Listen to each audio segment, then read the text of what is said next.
Hi friends, இது வந்து மாடி தோட்டம். இது வந்து இப்போது அரைக்கிற விதை வந்து நம்ம க்ரோத் பேக்கில் போடுறோம் மாடியில் நம்ம வளர்க்குறதுக்கு. ஸோ இது அரைக்கிற விதை இது பாருங்கள், இந்த கவரில் போட்டிருக்கு பாருங்கள். ஸோ இந்த விதையை வந்து சாண்ட் இந்த மாதிரி ஃபில் பண்ணிவிட்டு, இது வந்து மிக்சிங் சாண்டுங்க ஃப்ரெண்ட்ஸ்.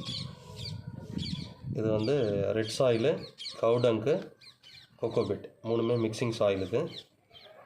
இதில் இப்போது இந்த விதையை வந்து நம்ம லே பண்ணிவிட்டு இந்த மாதிரி தூவி விட்டுறணும். இது அரைக்கீரை விதை. ஸோ கீரை வர்றதுக்கான விதை இது. இதை போட்டுட்டு இதுக்கு மேலே இன்னொரு லேயர் வந்து நம்ம சாண்டை வந்து மறுபடியும் லே பண்ணணும். அப்போ தான் இந்த ரூட்ஸ் வந்து நல்லா உள்ளே போயிட்டு நம்மளுக்கு கீரை வந்து ப்ராப்பராக வர்றதுக்கான நெக்ஸ்ட் லேயரை வந்து சாண்ட் நம்ம அப்லோட் பண்ணிடணும்.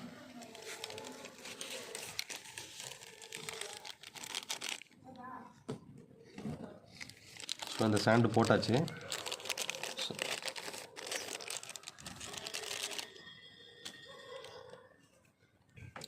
ஃப்ரெண்ட்ஸ், இப்போ அந்த அரைக்கிற விதை போட்டாச்சு. இப்போது அந்த மிக்சிங் சாயிலை வந்து மறுபடியும் ஒரு லேயர் மேலே போட்டுட்டு க்ளோஸ் பண்ணிட்டோம்.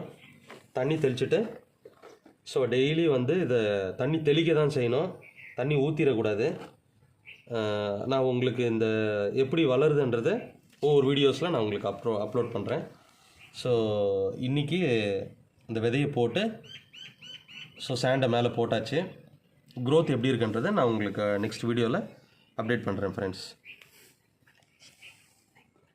ஸோ லைக் பண்ணுங்கள், கமெண்ட் பண்ணுங்கள், ஷேர் பண்ணுங்கள், சப்ஸ்கிரைப் பண்ணுங்கள் ஃப்ரெண்ட்ஸ். தேங்க்யூ.